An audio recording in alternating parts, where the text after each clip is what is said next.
What's up, everyone? Welcome to another exciting episode of the Curious K podcast. My name is Kolapo, and I'm always happy to be your host. And if you're joining us for the first time, Curious K podcast is a show where I meet with amazing startup founders, ecosystem builders, policy makers, VCs, and everyone working to make entrepreneurship thrive in Africa. And I'm very excited about this episode. This episode features Ammin Youssouf, who is the co-founder at Colors at Afrobytes. He's an impact technologist, and he's also the founder of Afrobytes, which is an annual international tech conference connecting businesses and technology leaders, founders, investors, policy experts, and media with the African tech ecosystem. And this is very interesting because reading out what Curious K is about, I can see a lot of synergy. And this is why this episode is just very, very exciting for me. And in the short time, Afrobyte has become the largest and the most influential African tech event in Europe. And prior to founding Afrobyte, Amin founded the award-winning digital agency Big Youth. He spent 20 years building digital platforms and operating digital marketing campaigns. His client has included the likes of Ferrari, Kenzo, NRG, and Kronenbourg. Amin is also a multicultural transformation advocate. Amin, it's an honor to have you today on Curious K podcast. Thank you for joining us. Thank you.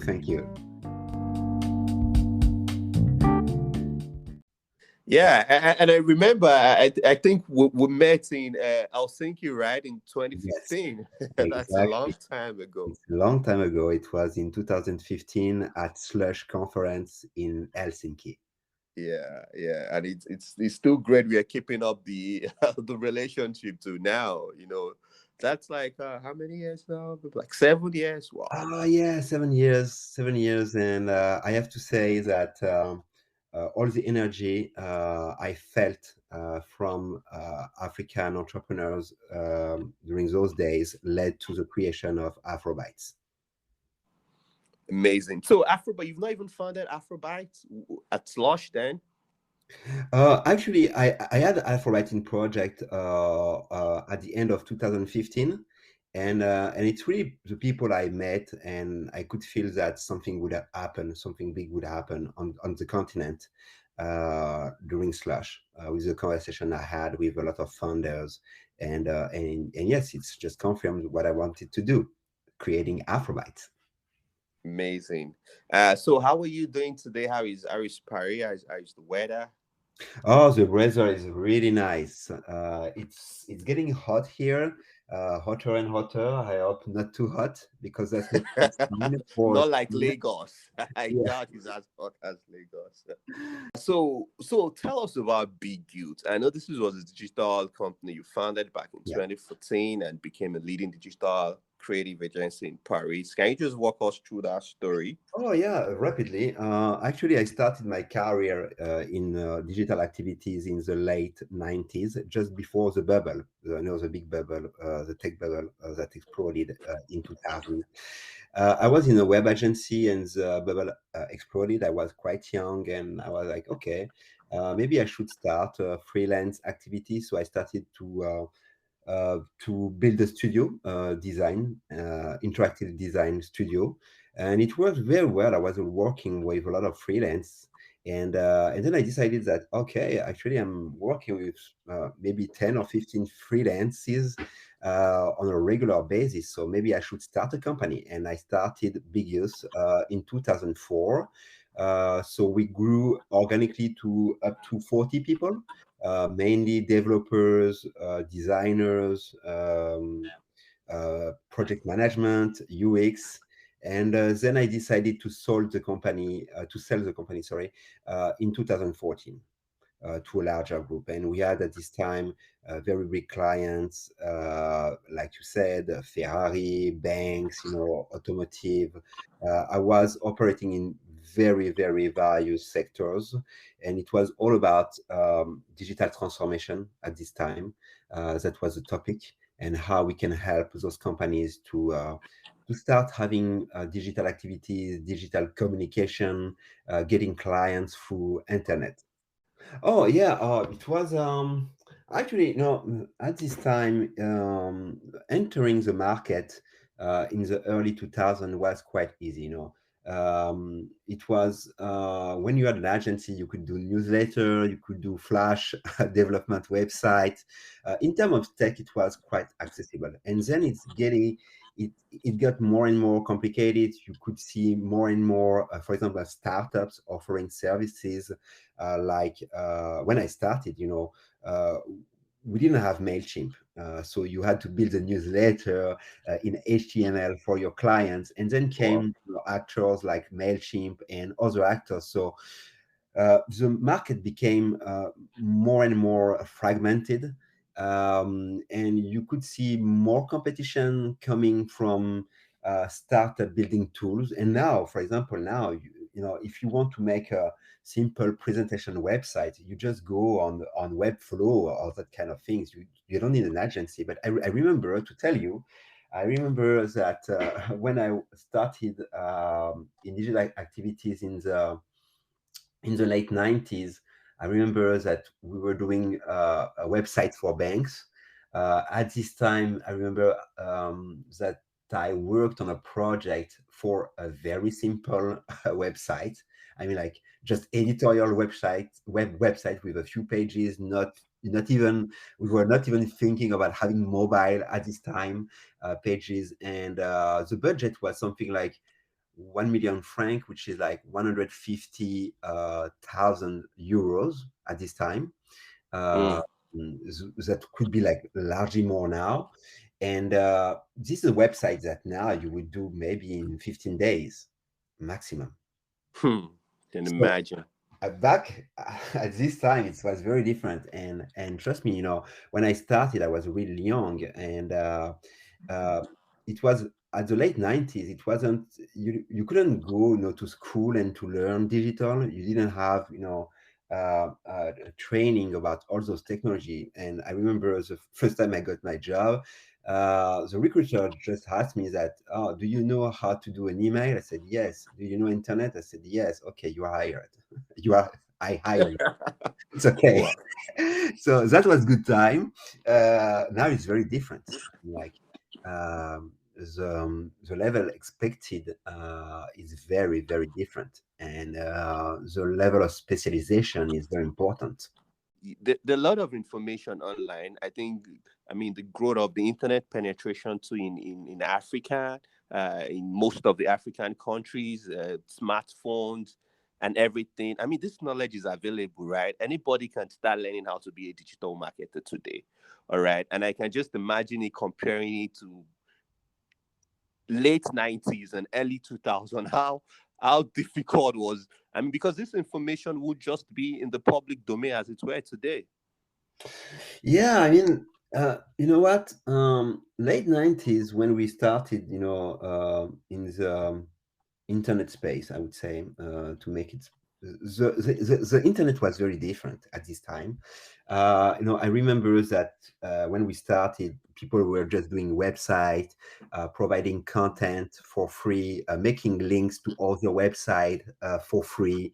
There was really this utopia of just sharing content, being providing access to other sources. But now, anytime you have a conversation with someone having a website, hey, you want a link? Okay, you have to pay for this.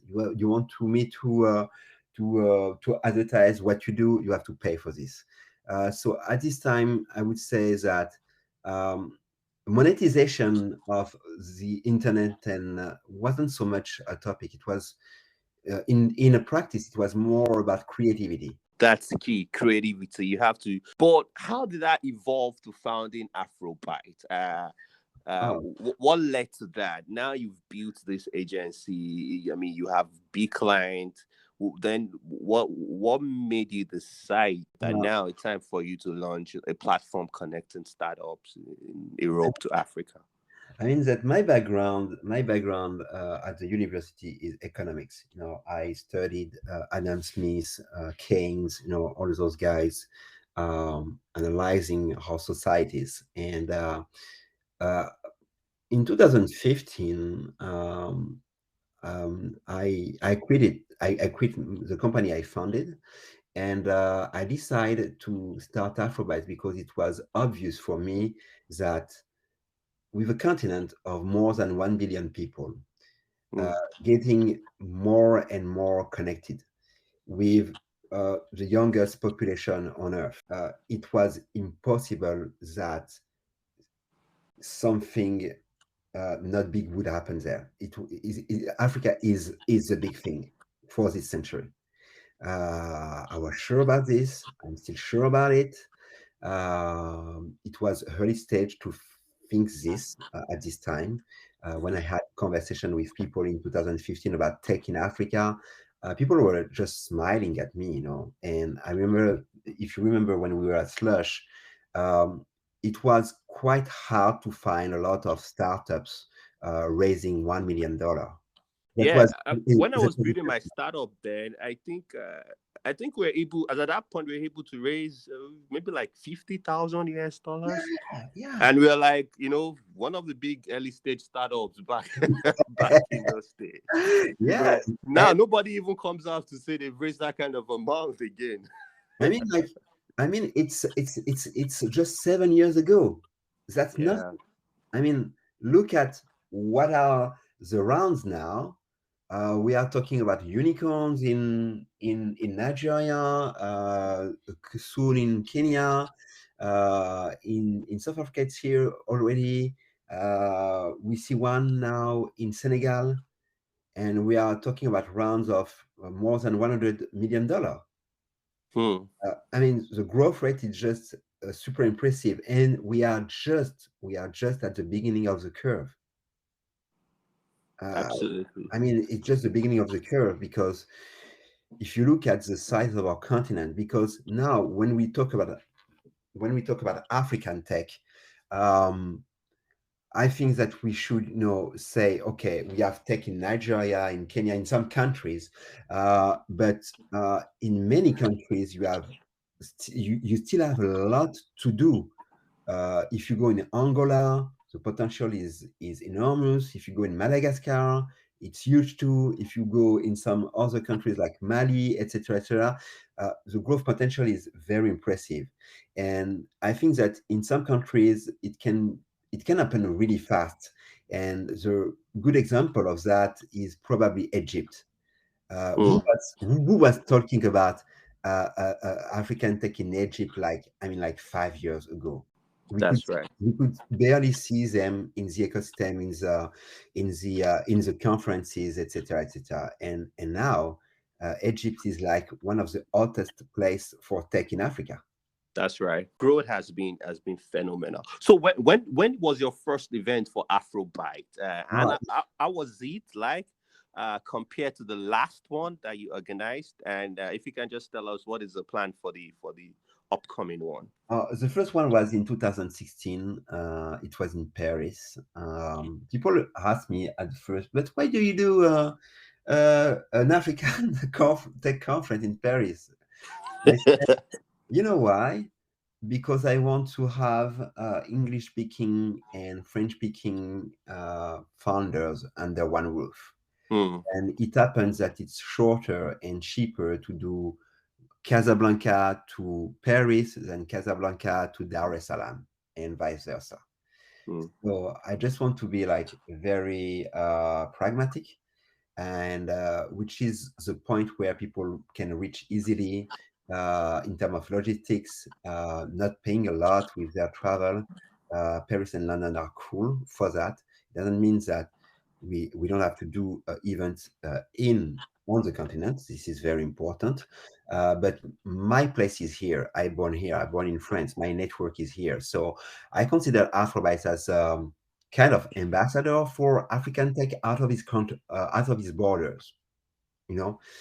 Because the value we can bring for funders and uh, coming from the continent is a network we have built here, a network of investors, network of corporates, network of journalists.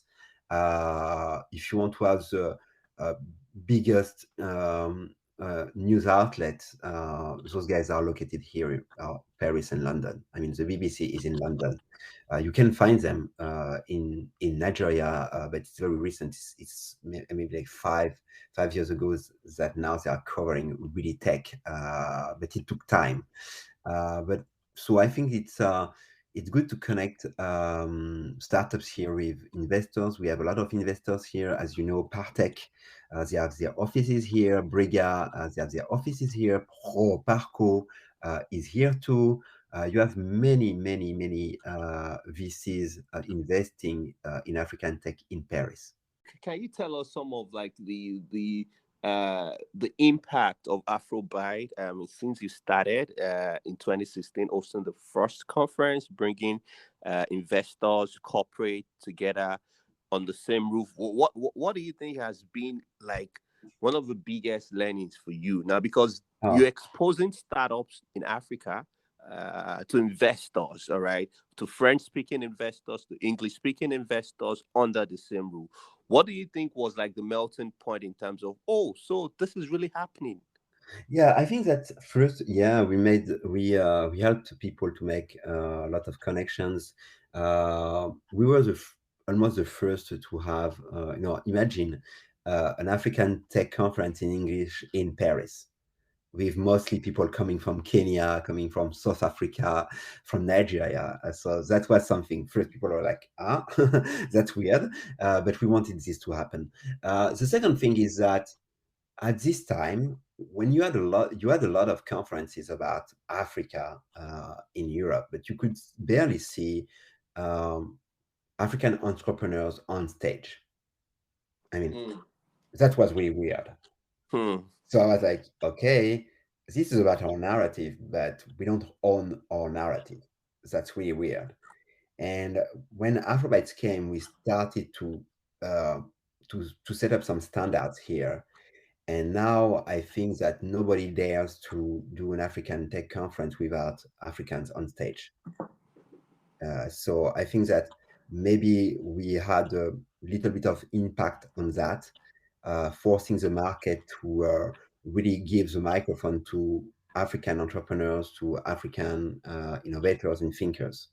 And maybe we helped in a way to make sure that we still own our narrative, which is very important. And part of your profile also says you're a multicultural transformation advocate, and I think this actually connects to one of the impacts that you've made, because how can you even be talking about Africa startups or African investment and you don't even have Africans talking on on the stage?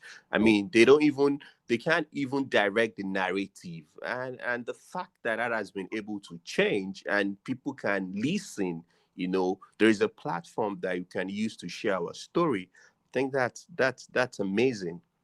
and yeah, and because when I started, like you or other entrepreneurs, when we start something about Africa, we don't start this and we say, okay, maybe in 2 years or 3 years from now, we will change our job and we will work in Asia or wherever. We do this for probably for the next 20 or 30 years. Okay. Mm, So the topics that we are choosing at Afrobytes, the conversation that we have is conversations to build in the long term. mm, It's not just because it's hype at the moment, so we have to do something about it.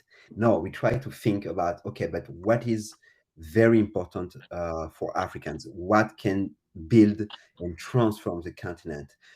Where the value is for Africans. For example, the next topic for Afrobytes that will happen next month in Paris. The theme of the conference is the new frontiers of innovative and sustainable African agriculture. mm, Okay, that's very important. I think that agriculture is a key topic in Africa. Most of the people are still living in rural Africa, so it's good to talk about smart cities, etc., etc. But the reality is that most of the people are living in rural Africa, and having a strong rural Africa is key, even to feed the cities. I mean, look at like a city like Lagos. You have millions of people to feed. You have, it's really important. And something that accelerated also our decision to focus on rural Africa this year, it's because of this crisis in Ukraine. As you know, with the war in Ukraine, there is a shortage of wheat, for example. Uh, Yeah, that's right. countries were importing like up to 100%. I'm talking about Benin. It's huge. So you have a crisis here of getting wet. So that's the first one. The second one is that Ukraine was a provider of fertilizer. Mm. So that's a huge issue too. And then you have the surge on prices of energy, etc., etc., etc. So something is happening right now in Africa, and yeah, and the topic is definitely not for us. Even if I appreciate and I'm happy to discuss that kind of topic, but we are not talking this year about NFT or that kind of things.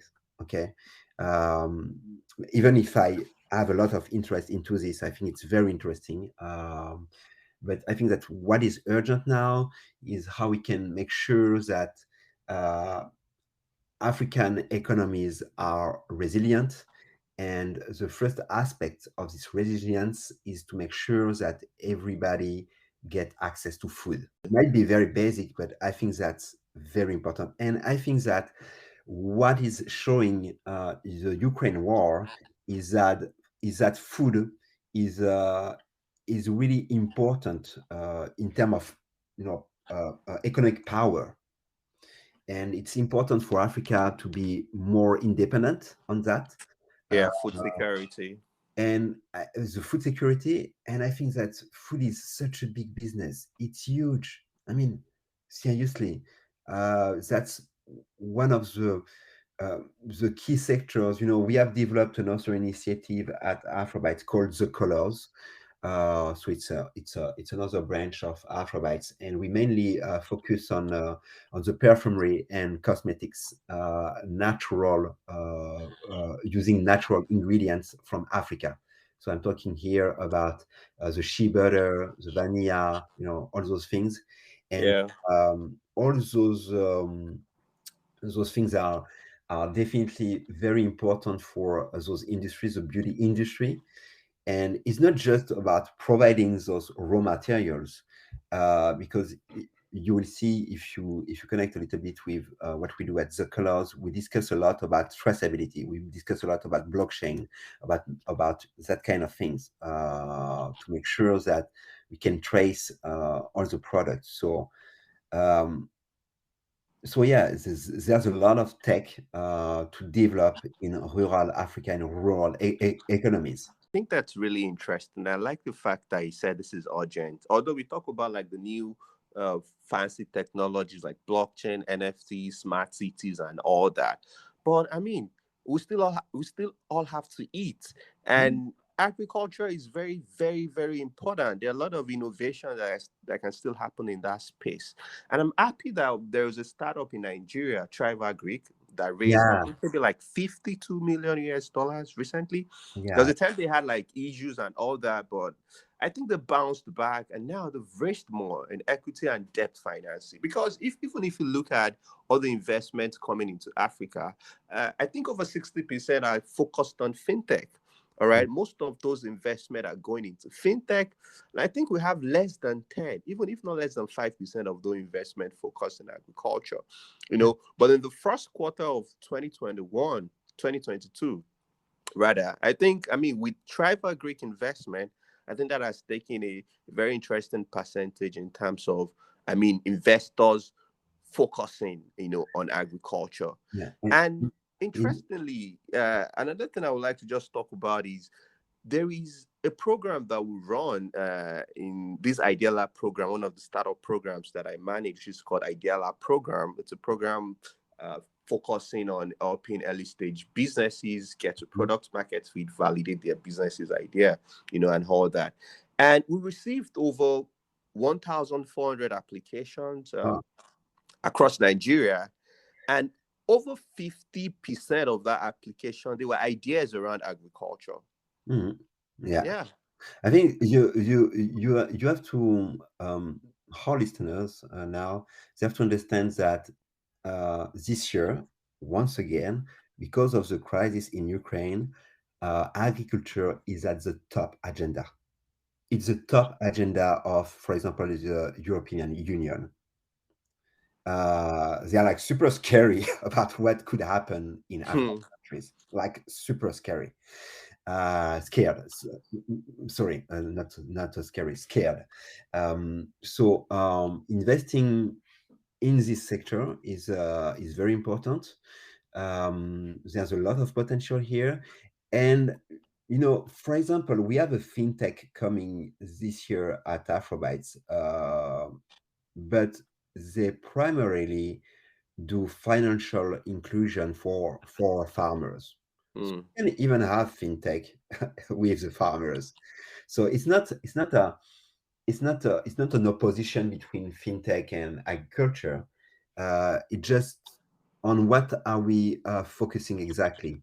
Do we do fintech for a specific purpose? And I think that financial inclusion for farmers is very important. Farmers. Yeah. Everything that enters, to empower people, gives them the opportunity to grow their business is very important. So yeah. When we are focusing on agriculture, it's not just planting some seeds. It's all innovations that can improve the chain value, from logistics to fintech to solar to everything that can really uh, help us to build this technological revolution in agriculture in Africa. Because it's the, like you mentioned, the value chain. you know Most of these farmers in rural Africa, they need inputs, right? Mhm. Most of them, they don't even have access to loan. Most of them, after even planting and harvesting, there is no storage facilities. Logistics is another problem. So it's important you also have, uh, fintech companies that are also helping to drive innovation in the agricultural value chain. So I absolutely I absolutely get your point. That's important. So what's your view about like investment generally in Africa? Do you see investors in France uh, investing in startups in Africa? Or I just they fund speaking African countries. What are your view about that? I think that a lot of investors in France are focusing a lot primarily on the dynamic markets, for Okay. example, Nigeria, Kenya, South Africa. But now they are looking more and more, like everyone is looking at Francophone Africa. Okay, there's a lot of potential here. This is hard for the continent in terms of population almost. I'm simplificate here, but there's a lot of potential in Ivory Coast, in Senegal, in Mali. It's we can do a lot of things. And if you look at the North Africa, Tunisia, Algeria, Morocco, there's a lot to do there too. So I would say that people are looking in very various countries now. The most dynamic, the most promising, the ones that are offering also the best conditions for investment. Uh,